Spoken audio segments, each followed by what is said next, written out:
Hey guys, what's up? You're listening to Sit Down with Stand-Ups. This week I have a very talented guest. You may have seen him on Chuck and Seth Rogen's new movie Neighbors. It's a very funny Fahim Anwar. Hey, thank you. I got cut out of Neighbors though, so they haven't seen me. Can you bring up some other things I got cut out of? No, I'm just kidding. I tell people it's like, do you know how hard it is to not be in a movie? Do you know how many auditions I went on to end up not being in a movie? It's so hard. There's like 4 auditions. Why did they? I mean, you were on IMDb. It said you were a frat boy in it. Yeah, that was the goal. How many days of shooting did you go to? 2. 2. But then we ended up the very last day of shooting. Like they had us wait. They were running behind, and so we're just chilling in our trailers for so long. And then the sun was coming up, and they're like, "Oh, we're just gonna scrap the scene because it was a race against, I guess the sun." And So then they because it was a night scene, and then once the sun broke, Oh my gosh, they scrapped it right there when everybody was still on set. well, it was supposed to be 2 separate scenes. Yeah. So the scene that we actually shot didn't make it, and then the scene we didn't even shoot the second scene that we were supposed to do. So. Oh man. But whatever, it was so tiny. Even when we were shooting it, Right. I'm like, this is gonna be the first to go. Movies always run long. Right. Yeah. Was it a good experience though? Like you got It was to hang cool. out with, It's like, neat. Gerard Carmichael and Yeah, everybody. it was cool to see a familiar face when Right. you're on set. Then it's just kind of a mind trip, like, hey, what's up, Dave Franco? What's up, Zac Efron? I have posters of you in my room. Oh, wait, is this a podcast? I thought this was private. And Seth Rogen was there too. And he Yeah, was all really directing nice. it and everything. Him and his producer or his partner Evan, met them. Cool. But it was just very in passing. Hey, what's Yeah. up? I didn't really. What I didn't was- sear a Fahim image in their mind, or they would not remember the meeting at all. What was the scene that you were in? What were you supposed to be doing as a frat boy? So the scene was, I guess there's a scene in the movie where they have fireworks and everything. Right. This scene explains how they get them. So it's this contest. There's a character named the Rabbi who's played by Harris Whittles, who I think his scene may have been cut too. So it was supposed to be whoever got to him first. He had this Mazda Miata trunk full of fireworks, and whichever frat got to him first would get the fireworks. Yeah. So I'm the rival frat. We come running up the hill, but Zac Efron's frat is there. They got there just before us, and then we're really pissed. We're like, "God, motherfucker, God damn it!" And there was yelling at each other like, "Fuck you! Oh, you want to go?" And we're like about to fight, and then we go like, "All right, man, I'll see you in class tomorrow." Yeah, and then we're like all very friendly, and then that was it. Yeah. Yeah. That's awesome. And then you're from Seattle originally. I am You grew up there. Yeah. And your parents are from Afghanistan. Yeah. Yeah. And what was that like growing up? Were your Um, parents funny? Like, did you guys like crack a lot of jokes around the house, or were you the funny guy? Or yeah. Well, I've noticed like they're funny people. yeah. They're funnier in Farsi than they are English, Mhm. Um, So you knew all like the swear words and they were like pedash sukhte and stuff like that. yeah, there's those, but I think just when there's other Afghans and they're in conversation, I think it's easier for them to be funny in that than it is English. Right. But I think maybe my brother was my audience when I was a kid. So Yeah. Is he older or younger? yeah, he's 3.5 years older. Older. You guys were just like fool around, and were you like a class clown at school? I was, but like I was smart about it. I wasn't just like throwing chairs across the room and kids are laughing. Yeah.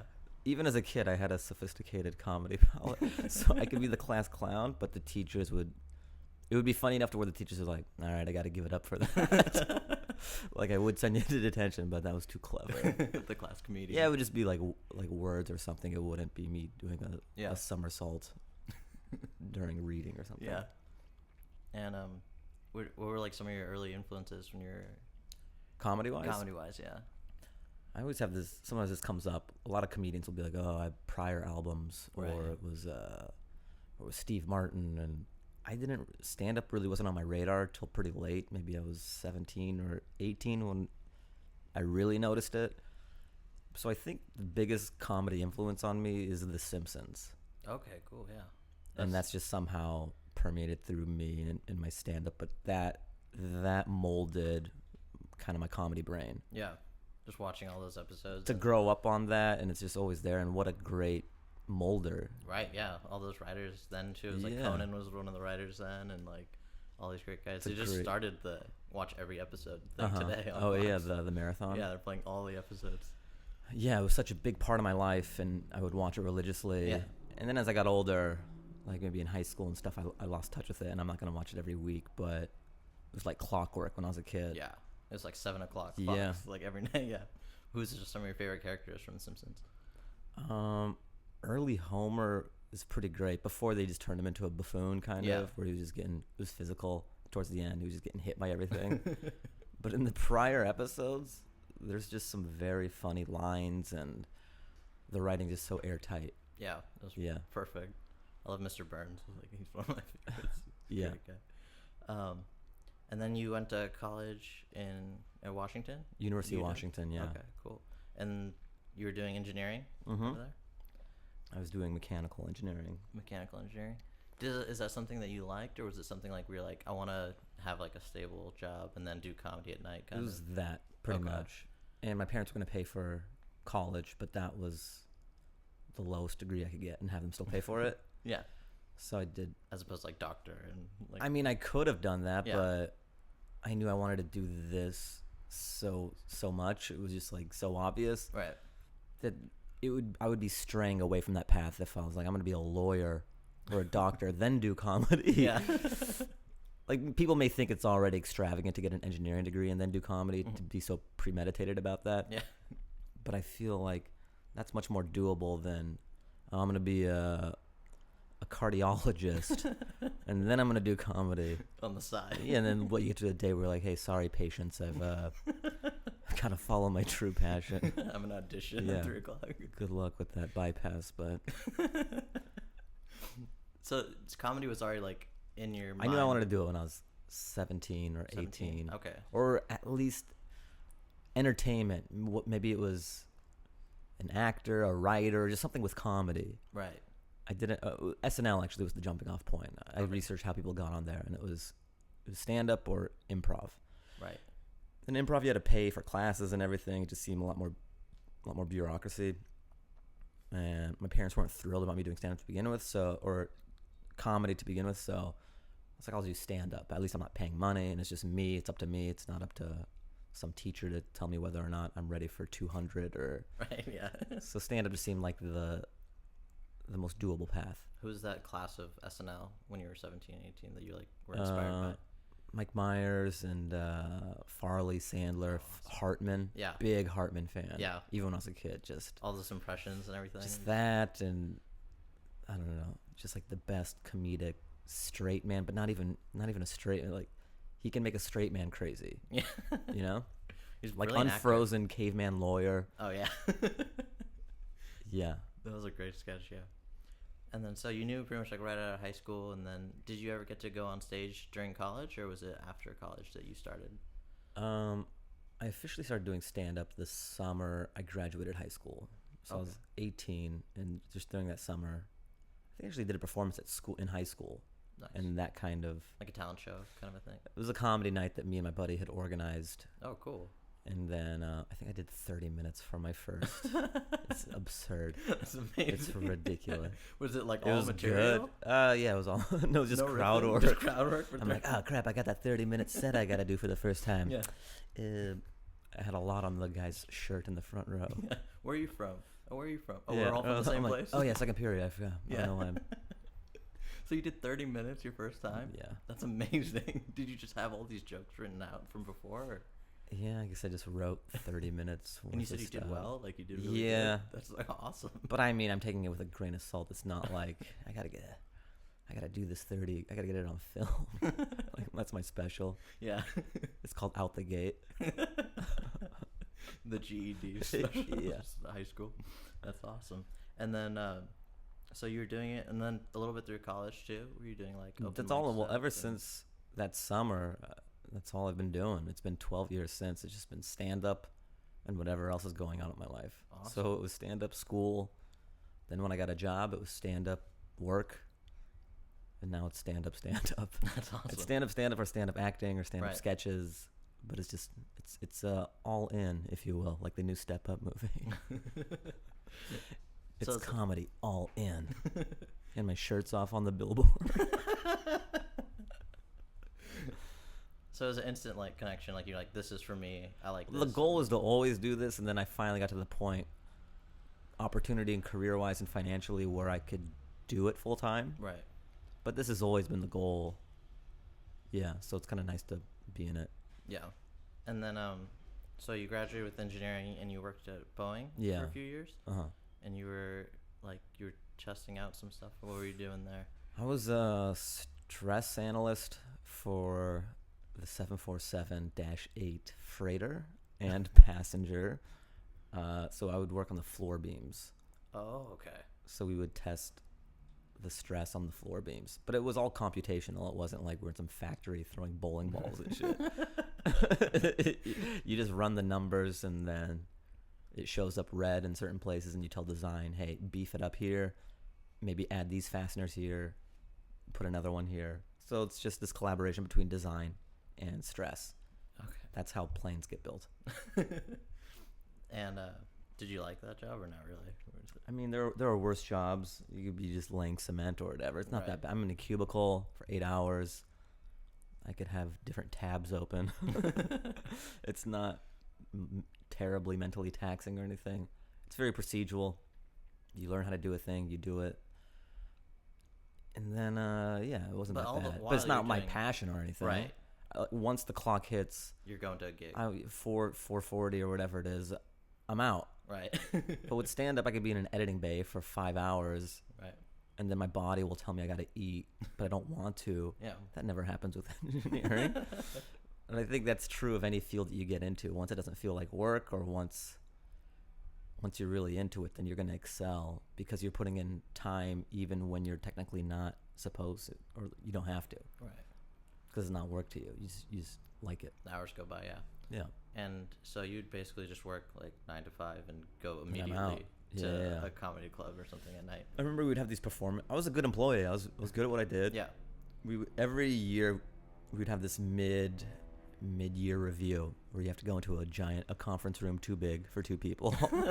And like office space. Yeah. And then you have to self-evaluate, be like, how you think you've been doing, which of course I'm crushing it every year. I'm not gonna die by my own sword, so I'm just killing it, you know. And then the word I always would get back to be like, yeah, everyone likes you, you get along with everybody, people really love you, and you do everything that's asked of you, but you never really you never take more. You never want to take ownership of more. I'm like, yeah. Which is totally cool with me because that wasn't my main. They're trying to push you like to keep going forward. Maybe they want to be like maybe the management route, or maybe try to, like, a lot of young kids who are into engineering out of college, they got something to prove, or I want them to see me in a positive light, or they just take on more than you have to. Right. And that I was just trying to do stand up, so I would do what was asked of me. I would do a good job of it, and then I would clock out. I'm not trying to come in on the weekends and pull 70-hour work weeks. Not showing off, not slacking on. Yeah. Just get done. Just give me the paycheck. Yeah. Thank you very much. Uh-huh. And then so like all this time you're working, and then you go straight to a comedy club. Like, how was your writing process? Like, were you write like work? Did you already have stuff, or mostly on stage maybe? Well, I guess I was lucky enough in that I had 4 years under my belt before I even came to Long Beach and was having a legit job, and school was kind of a substitute for what work was in terms of mentally having that thing in the daytime, and then so it wasn't that bad. And I don't really sit down and write. Early on I did. I would sit down and have to, like, or I wouldn't have to, but I would go through so much material that some stuff would come to me, and then when I would exhaust that, I would sit down and try to churn out material. But then I've gotten to the point where I just live life, and the bits will come to me, and I'll let them marinate in the car, or just I don't have to sit down and have an egg timer and crank it out. Yeah. So, yeah, I was able to do it. Nice. And what was the comedy scene like in Long Beach? Just like the gas lamp? The thing is, I lived in Long Beach, but I wasn't entrenched in the Long Beach comedy scene. I would always drive up to Hollywood. Okay. Or do Bill Word stuff, sometimes in Huntington Beach. Or where else did he have Huntington Beach. There was a gas lamp show. I did that. That's where I met Jason Collins. Oh, cool. I love him. He's funny, yeah. And but I was mostly driving up to Hollywood. Yeah, and like Comedy Store was like big place. Later on, I did. Once I met Chris D'Elia. Oh, wow. I met him at Sportsman's Lodge, which is one of the only places you can get up on Friday and Saturday. And so I met him there. It was this crappy outdoor patio show, but somehow we hit it off. I guess I'm surprised. Sometimes you'll do a show that you're like, ugh, this was god awful. But then someone will be like, hey, that was really good. Were you watching the same show? So it was one of those things where I was just kind of like, oh, that sucked. But he really liked it. And then we became friends. And then he became a regular at the Comedy Store. And then that gave me a reason to hang out there. Because I had tried to crack that nut a little early on. And if you don't have an inside track, it's an intimidating place. And there's no reason to hang out there, really. Right. Unless you know someone. It's very like college kind of atmosphere, like high school. Just like I mean, I love it now. It's a frat. It's definitely a frat. Totally a frat. Yeah. So you met Crystalia and Jason Collins. Like that's when you guys started together, kind of in LA, or. I don't know how soon before we had met that he's been doing comedy. I don't know, but I would hang out with Brent Morin, cool. Jason Jason Collins, and Crystalia. That was kind of the crew for a while. Nice. Just going to shows and hanging out. Did you ever get to work on Undateable, his new show yet? Or? I didn't get to. I've been to a few tapings. I think I went to 3 or 4 of them. So that's kind of cool. Very cool, yeah. Yeah. And I love your sketches too. All your sketches I've seen online, and you were doing that at the same time while you were working. Yeah, I think the way sketches came to be was I came to LA, and there's not a ton of stage time when you're a new guy. Nobody knows who you are. You got to break into a whole new scene. Seattle was great because I already built those bridges. And, but then you come here and nobody knows you. You may be funny, but there's some politicking as well that you got to do. So I was getting backlogged and just creatively frustrated, and just YouTube seemed like an easy outlet. I saw some of the stuff that was doing well sketch-wise. I'm like, I could do that. Yeah. So I started doing sketches, and then as stand-up came along and progressed, I just kept on with the sketches because it was just fun to do. And I feel like it's one hand washes the other. Yeah. I love all those, like the Domino sketch and the Iraqi Tron sketch are like some of my favorite ones. Yeah. Those are really funny. And those are cool because sometimes when you're sleeping, it's working for you as well. It always exists on the web. Right. And you write all those with, what's his name? Aristotle? Yeah. I think Iraqi Tron, we wrote it together. But and the Iraqi Patriot missile. That one I wrote. That one's really good. Oh, thank you. Was that in response to the shoe throwing? Yeah. That one was so simple. It was just a camera. Some people think that it was really shot in Iraq. And that Where'd you shoot it? It was in the hills in the Bay Area. Oh, okay. I forget. It's called something, but it's very hilly. Maybe it's by Concord Mountain View, I forget, but it's my cousin's place. Okay. It's right up the hill. It's Concord, not far at all. I've driven through that. Yeah, it's very mountainy. So that's Concord, Bay Area is Iraq also. Yeah.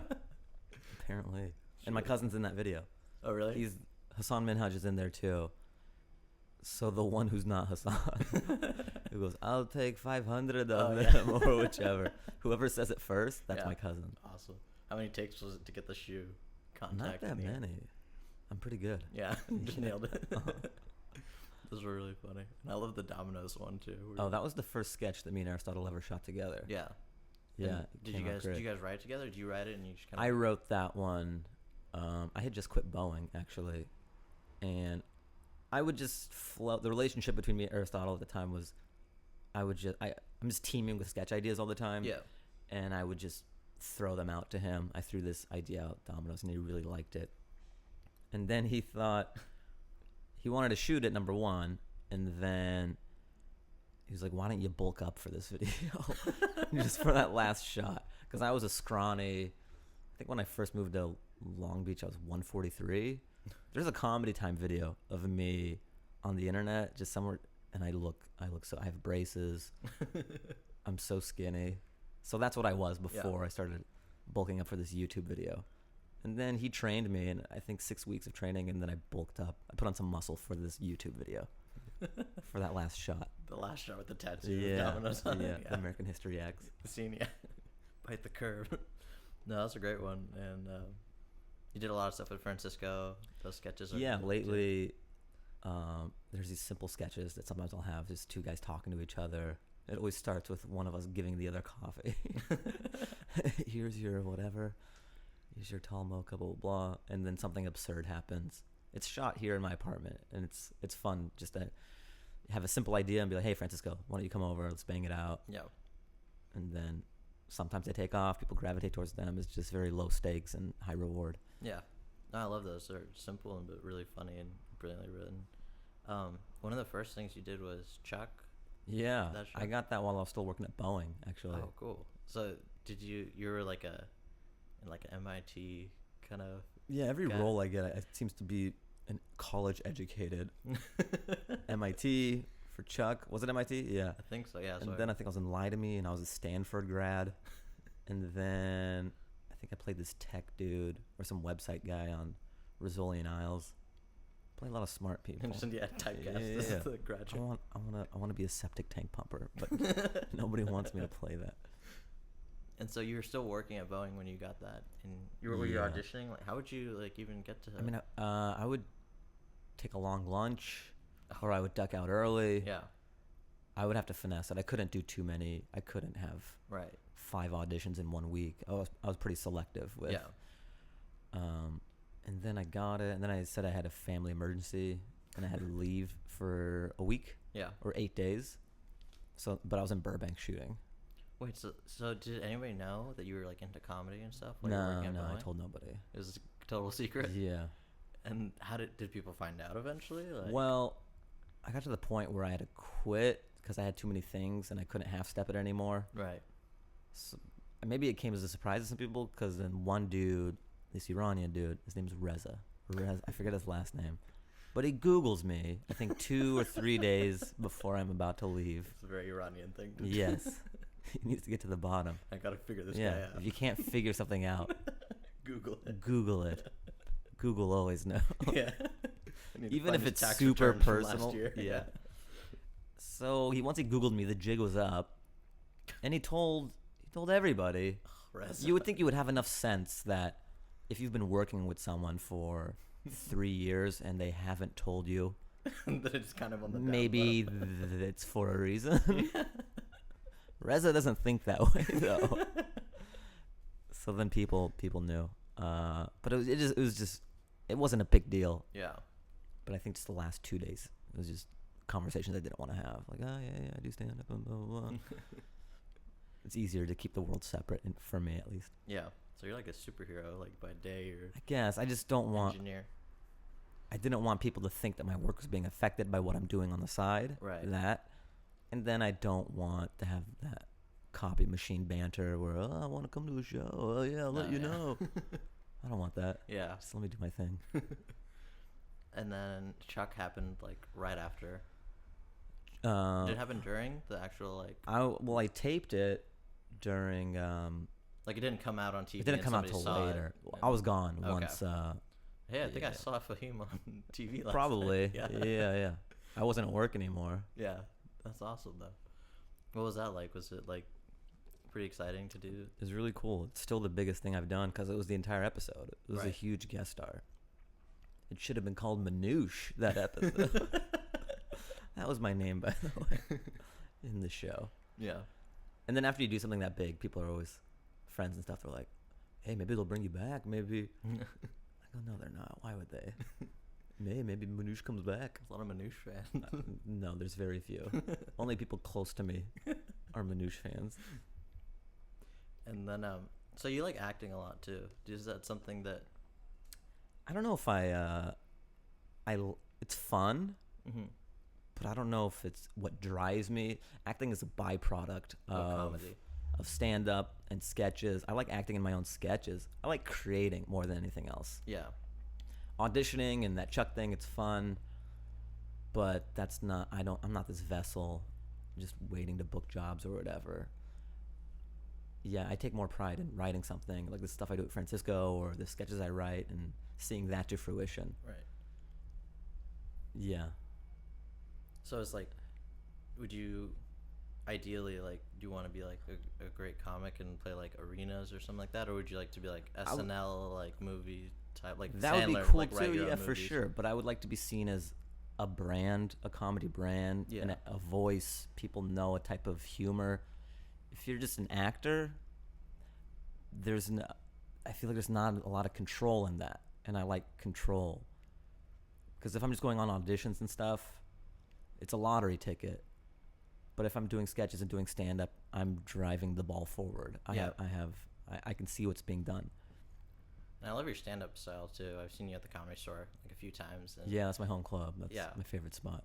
And just like your material, I love it so much because it's just very relatable, like right off the bat, right when you come in. Like, you have a bit on like Uber and stuff. It's just like everybody like knows what you're talking about right away. But only in LA, because sometimes I did Ohio with Chris, and I have to be very aware that Uber and Lyft isn't everywhere. Yeah. So although it's a great bit here in LA, because it's such a part of the culture now, it may not be true in Iowa or something. So that kind of sucks. I'm like, my favorite bit right now isn't working, or I know well enough that I can't do it. Yeah. And you're also like, well, what I also appreciate is like you just do like very funny and like observational from your perspective jokes, but you also incorporate like, you know, your background and your ethnicity and stuff like that, but it's not always about that. It's not the focal point. And if I have been doing that lately, it was because I was doing an hour at the Improv, and part of that hour you have to be autobiographical. I've had the bits, but I always make it a point to just do what I believe is funny. Yeah. I never feel the need to address, I'm a brown guy up here, guys. Right. Let's talk about it. I don't want to have to.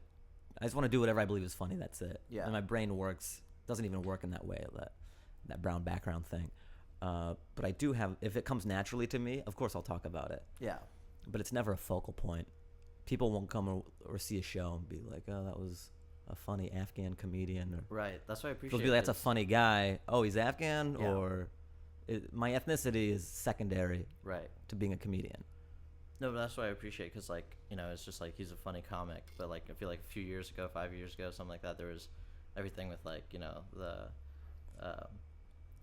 Access Visual Comedy Tour. There was, like, you know, you're an Iranian comic, or you're, you know, a Mexican comic, or whatever. So, like, I really appreciate that. It's just like, hey, I'm just a comedian. Like, you know, I'm just doing what I think is funny and stuff like that. And I feel like if that is to get successful, or say I am to garner success, just being a comedian who happens to be Afghan, that does far more for my people than it does being an Afghan comedian. Exactly, yeah. Appealing to this niche. Being accepted mainstream and being Afghan does way more for our people than... Absolutely. It's like Aziz, you know? Aziz has done it's been great for Indian people as a whole. Just and Indian Americans. Mention it, really, because there's no need to. Like, he doesn't... I feel like you also, like... You can't talk about it if you don't really, like, link to it as much. True. But then also, there's nothing against it. If your mind works that way, great. Right. Do comedy however your mind is wired. But for me to try to do jokes like that, it would just come off so strange. It would come off as disingenuous because I don't work that way. Right. And you also do, like, a lot of characters, too, which I love. And you do, like, even just, like, when you're telling a joke, you'll take on, like, a woman's voice, or, like, you'll take on some other guy's voice. And, you also have your character that you do, Lance. Lance Cantstopolis. Yeah, Cantstopolis. And I never saw him live, but I see clips on YouTube. And so you've never seen him live? Not yet. He's at the Comedy Store Saturday. Oh, he is? He is. Dang, I'm gonna go check him out then. In the original room? Yeah, he always does the original room. Okay. So where did usually Lance around come midnight? From? Lance come from? It was by accident. Lance existed visually for the sketch I did with Melissa Villaseñor. Oh yeah. Back in the day, it's called Dirty Breakin', and it's kind of this parody of Footloose and Flashdance and all that. So just visually, Lance existed. He didn't have an accent or anything, but then Willie Hunter had this show called The Willie Hunter Show in the main room at the Comedy Store. And then he wanted to be a musical guest. He called me up. He goes, I want you to do a dance number. Could you do a dance number for the show?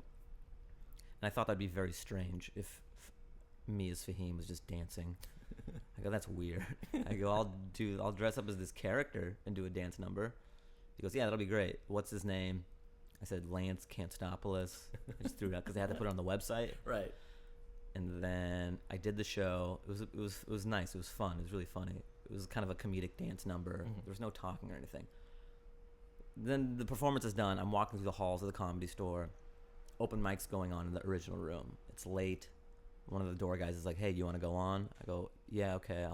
I'm gonna go dressed like this. And before I hit the stage, in my mind, I go, I gotta do an accent. Otherwise, this makes no sense visually. The hair, the wife beater, the mullet. So I go up, I'm doing this accent, this character, and all that, and it's just crushing. And there's not that many people in the crowd. So when you make a lot of people laugh in the crowd, and when you make 4 or 5 people laugh late at night, there's something there. Yeah. So it planted the seed, and I didn't do him a ton, but I knew there was something there. And in the last year, I've been doing him with regularity, maybe every 2 weeks or every week now. And then the character's gotten tighter and tighter, and it's just so fun to do. There's no material. He just shows up. Just riffs with the crowd. Yeah. The comedy is just in being that guy, and whatever happens, happens. Yeah. And that's part of the magic, too, is that there is no script, and that you're just watching this guy exist. In his mind. And he thinks he's killing it. Yeah. He's crushing it. He's never had a bad set because he doesn't have the pathways in his brain that would lead him to believe he had a bad. There's no such thing as a Lance Cantstopolis bad set.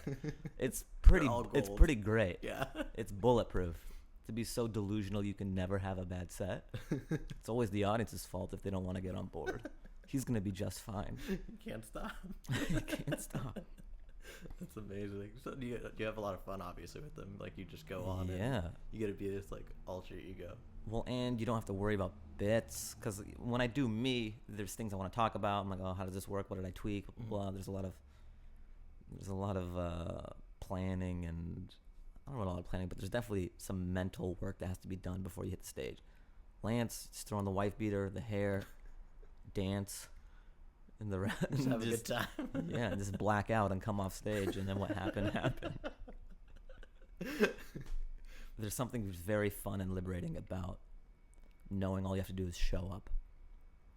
Oh, yeah, he's great. I saw the one on YouTube where you're dancing on all the front row tables. Oh, yeah. And you're just riffing with some of the ladies in the back. And it's so funny. Like, it's kind of like, Comedy Store had Tony Clifton, too, like, a while ago. It's like Andy Kaufman, kind of. I feel like that's too flattering. That's very nice. I'm not as entrenched in that. I don't show up as Lance and then only just talk be Lance to you for the if, whole night. Yeah, maybe if you become successful enough, then I'll just have to stick to it. To Lance, yeah. And you also did Just for Laughs this year? I did it in 2010 for New Faces, and then last year I was there. Okay. I didn't do it this year. Okay. And then you did New Faces in 2010? Yeah. That was the first time. Was that, like, kind of nervous? Or yeah, yeah. It's exciting, though, right? Because you're on a hotel with a bunch of comics for a week. You're not. When you do New Faces, they tuck you away somewhere because they try to keep you secret for as long as possible. Okay. So you don't get to stay at the Hyatt with everybody else. Yeah. And you have to walk to the venues and stuff. And then you treat it as this bigger thing than it really is. You're like, this is do or die. Like, this is going to make or break me. And it's just another show. Yeah. But you don't really realize that till after the fact. It was fun to do. Glad I did it. Scratched that off the comedy bucket list. Who else was on New Faces while you were... Melissa Villaseñor was in my year. Mike Vecchione, who I just bumped into at the Comedy Store yesterday. He's a New York guy. Very funny. Who else was there? Fortune Feimster was my year. Oh, okay. Colin Jost. Nice. He's a writer for SNL. Trying to think. I used to know so many off the top of my head. But that's the thing. People forget all the time. Right. Montreal will come around every year, and the auditions will be going around. People will be like, did you audition? But I'm guilty of it, too. I did it to Lizzie Cooperman one year, and then she's like, I've been there already. So it was fun to go back last year, though, because you stay at the hotel. Right. You're a working comic now. So the first time you have to audition for it, or do they kind of seek you out? Like, do they send, like, scouts to clubs, or, like... Yeah, there's auditions in New York and L.A., and then there's usually 1 or 2, sometimes 3 showcases before you find out whether or not you made it. And then last year when you went, you just invited and you go... Yeah, last year they just asked me to do... I think they have this thing out there called the Ethnic Show, which I'm kind of like, eh. We've already discussed my sentiments of ethnic branding. But it got me out there. But then there was also a TV taping separate from the Ethnic Show. So that was the silver lining. It was for their Comedy Central. It was for Comedy Network. So that was cool. That's awesome. And it's like a big theater, like a bunch of comics there too. Yeah. Who was there last year? Was it like Chris D'Elia and all those guys? What? He wasn't there last year. He was there this year. But it's just comedy summer camp. Yeah. Yeah. That's awesome. I bumped into Judah Friedlander so much. Really? In the span of 3 weeks. I would see him in Montreal all the time. And then I was in New York for a week because I had a dark week in between. Mm-hmm. And then I saw him at Gotham. I saw Judah Friedlander more than I have in my entire life, just in those 2-3 weeks. And you played New York too? You played at like Gotham? For that dark week I did. I did Hannibal's show out there at the Knitting Factory. Oh, I cool. did Gotham and did UCB East, I think. Is that a thing? It was one of the UCBs. But then I was kind of a tourist too, so I didn't really hit the pavement hard doing stand-up. I was sightseeing and stuff. Cool. Nice. And do you like LA, like compared to Seattle, or? Yeah, I love LA. Everything I've built is out here, my friendships and career-wise, and the weather's nice and all that. But I can't do what I do anywhere else. Right. Really. So that's why I like it. Yeah. And I've already built the relationships club-wise. I'm in at the store. I'm in at the Improv. I'm in at the factory. So it's a good place to be, and it would be so hard to... I can't imagine doing that anywhere else or starting over. It's just I've put too much work into it. Right. I'm in too deep. I can't build these. The comedy. I had to start over when I moved from Seattle. I don't know if I could do that again. I don't know if I have enough in the tank. Well, so you felt like you were starting over when you came from Seattle when you already had 4 years. Yeah, you may know how to write a joke, but the connections and stuff were right. Nobody knows that though. You still have to make first impressions again. Yeah. You do have to start over in a sense. Except maybe it's... Was it a little bit easier, though, having like those jokes that you knew worked after 4 years? But if you're not really getting on stage that much I'm definitely glad that I had it, and I knew how to write a joke before I came out here, and that I was a little more seasoned. But... Because I know like an audition for like improv could be like very nerve-wracking, but like if you already have like a tight 3 minutes, you're like, oh, right. I'm just going to go do this. And maybe. And then I think also maybe the fact that I was in Long Beach made it tough because there's still quite a bit of distance between Long Beach and Hollywood. Right. And that things don't really start get moving until you're in Hollywood. Yeah. I've noticed a difference between when I was in Long Beach and when I've moved out to Hollywood. Just when you're in town and you're free to do a lot of shows, things happen faster when you're in it rather than just kind of a satellite. Right. You also did MTV's Disaster Dates? Disaster Dates? Yeah. How was that? Did you like that? That was fun. Yeah, I did 2 seasons of that. Season 3, season 4, where you're just a terrible dater. I saw the clips on YouTube. Your beatboxing guy was so with the food in the mouth and all Yeah. that. Yeah, that was fun. This is crazy. Somebody hit me up on Twitter and found out that one of the girls that I went on the terrible date with, he went to high school with her. and then another person who went to the high school sent me a picture of her like wasted grinding some guy. So I'm learning way too much about this ancillary character in my life. Just running. Yeah. I was gonna ask you, have any of them come to like your shows and be like, remember me from Disaster Dates? I haven't had that. But you keep getting the texts. Well, it just happened last night, which is why it's so fresh in my mind and ridiculous. It's so funny. Are there mostly like comedians on that show? Yeah, there were a lot of Comedic stand-ups when I actors? did it. Yeah. Well, for the guys, because it was a cast comprised of half guys, half girls, you know, for dating the different genders. Like I have to explain it. See, girls generally date guys.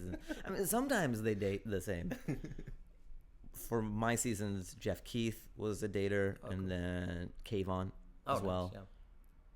And he actually did a show after. Was it after that show? Was it on MTV? I think it was. Or Kayvon. Jerks with Cameras. Yes. Jeff Keith was on that. And Amir K, I think, is on that. Okay, yeah. And then Grant Cotter as well. Okay. So, yeah, there was a lot of stand-ups on that, but the women there weren't a lot of stand-ups. They actually Bethany idea. Dwyer, she's a stand-up. Yeah. The person actually has no idea what's going on. They don't. So many people are like, "Oh, this is fake." Right. It wasn't fake.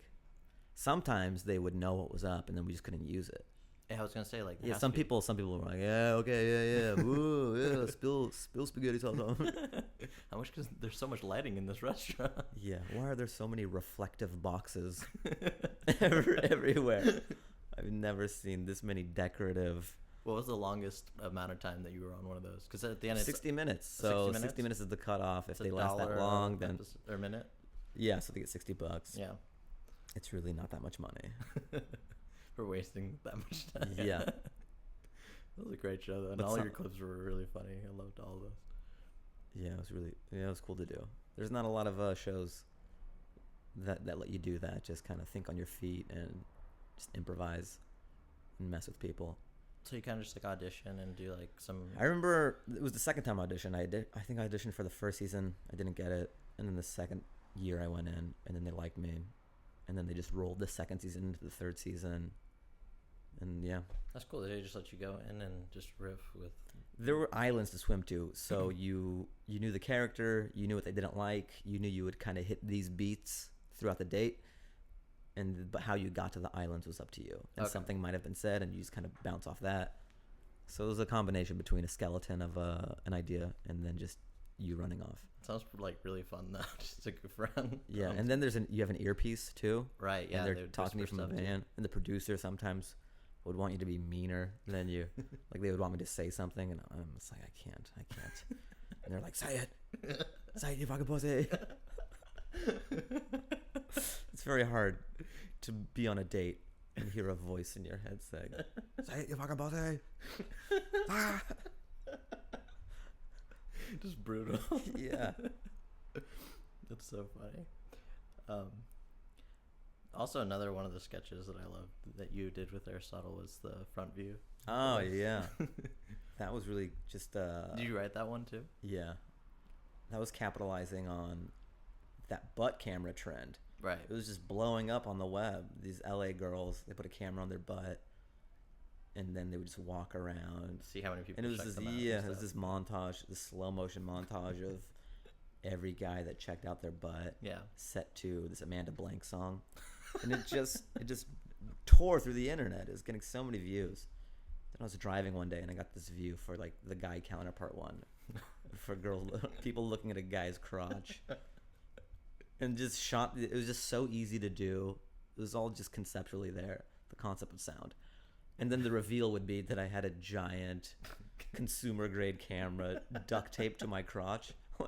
That's why everyone was looking at it. It wasn't because I had a hot dick. It was just because I had this crazy big camera strapped to my sketch. Yeah. It's so funny. Was the Jesus guy like?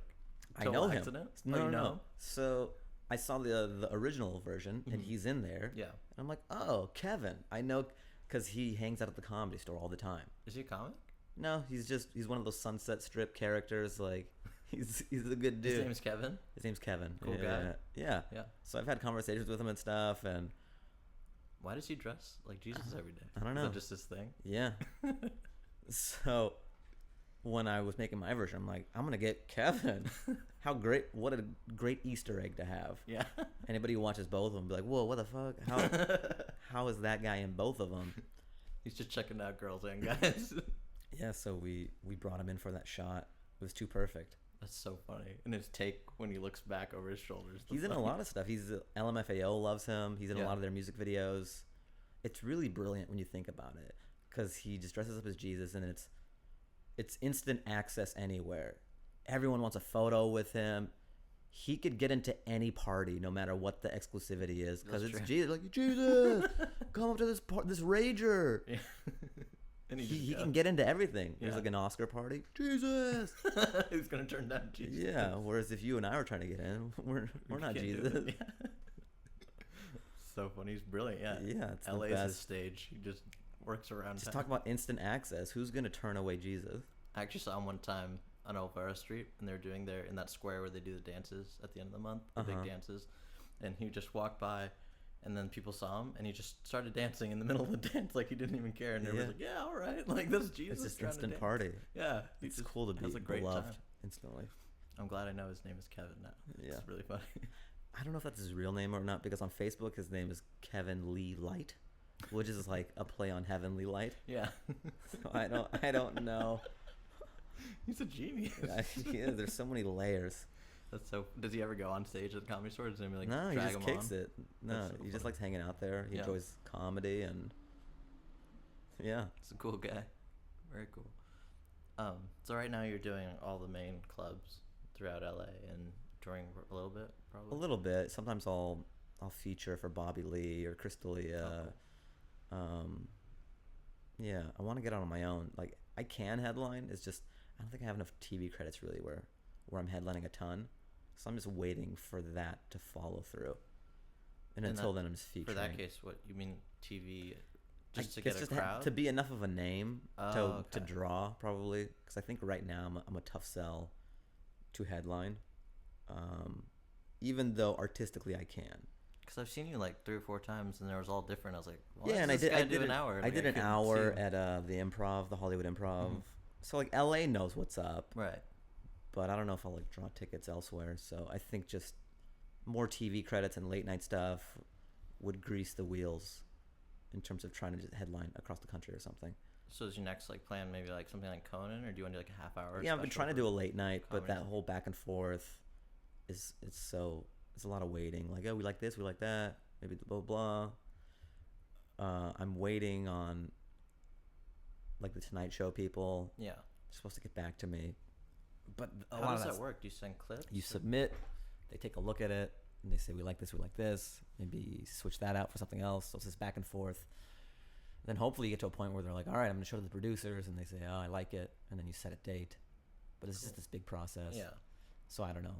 I would like to. We'll see what happens. But outside of that, I think I'm just going to do my own hour. I'm just going to fund it myself and shoot it. I don't have just delusions of selling massive units or anything. I just want to do it to encapsulate it artistically, because I write so much that if I don't do this, these bits are going to be floating around, and there's going to be no real clear home for them. And also I have no footprint for stand-up. You've seen me at the Comedy Store a lot. You know my brand of humor and all that. But to some kid in the Midwest, all they have is a few clips on the internet, maybe some sketches. Right. To try to formulate what I am. But if you have an hour, there's no ambiguity as to what you are comedically. Right. So I just want that for that. I just want do you want to do like an album or like a DVD? I think I want to do a DVD. Cool. An album, and I think with my style as well, an album would be a lesser form of what I do. I would want it to be in tandem to here's an audio copy. Yeah. Would Lance make an appearance in the hour? I'm actually, I think it would be coupled with maybe a Lance documentary. So like a short Lance documentary. Perfect. Yeah. That just kind of chronicles his ascension. And there'd be talking heads, just people at the Comedy Store, like where he came from. Does Lance get along with Fahim, or is he competing with Fahim in the comedy world? I feel like Fahim likes Lance more than Lance likes him. They're friends. Yeah. But Fahim is far more vocal about his friendship with Lance than Lance is about his. I think one time Lance tweeted to Fahim, he was like, sorry I bumped Fahim at Comedy Store, but judging by uproarious laughter, no one give a fuck. And then I had this Twitter beef with Lance. I'm like, hey man, it's bad enough you bumped me. You don't have to shit on me as well. And he goes, sorry bro, heat of the moment. Oh, I love Lance. Yeah. Good guy. So I think that's my goal. My immediate goal is just, and also I'm at a point in my career where I'm done waiting for these entities and key holders to tell me that, to have them dictate whether or not I'm ready to shoot a special. Right. When I know, I've been doing stand-up 12 years. Artistically, there's no reason why I can't or shouldn't do it right now. And with technology being what it is, I'm done waiting for people to tell me what I know I can do. So, like, look, here it was. Are you fucking with it? Yeah, no. I'm still going to move forward. Maybe at a later point we can get in bed together. But I'm not going to stunt myself waiting for you to say yes. Right. Yeah. So I'm excited. I'm excited about that. And that's kind of true with the sketches and churning out material stand-up wise and trying to do this hour on my own. It's a Lance documentary. You could do a lot on your own. I was gonna say, yeah. You said like with technology, like Louis just put it up and And I'm not trying to. I just want my art to be out there. Right. I'm not trying to churn this crazy profit or whatever, or sell like it to said, the highest bidder. To have a home. You I want to make it, and I want to make it, and then take it as it comes. I'm not gonna hold on to it and be like, I'm only gonna put it out if I'm gonna get this much money from somewhere. Right. Well, I know you don't think you're trying to make money off it, but I think it's gonna do really well. I think maybe your comedy is very. It's nice, but you never know. There's a lot of funny people out there, and Sam Tripoli's was #1 on iTunes. Oh yeah, for a while, yeah, right? yeah. That was an album, I think. That wasn't a DVD. I would want the album too, but I would definitely think it would be a disservice if I didn't capture it on video. Would be, yeah, that'd be ideal. So yeah, that's what I want to work towards. And Ary Shafir, he's one of those do-it-yourself guys too, really inspiring to me as well. Some of the button pushers weren't really messing with him, and then he had that podcast, and then he just did his own special, just did it himself, and I think it was with this website called chill.com. And now Comedy Central is kind of in the Ary Shafir business, and they have his storytelling show that's going to be on the network, and then they want him to do an hour, and then they bought that Chill special, and they're going to air that as just kind of a lead up to the Comedy Central one. So yeah, he's just one of those dudes where you don't have to wait to create.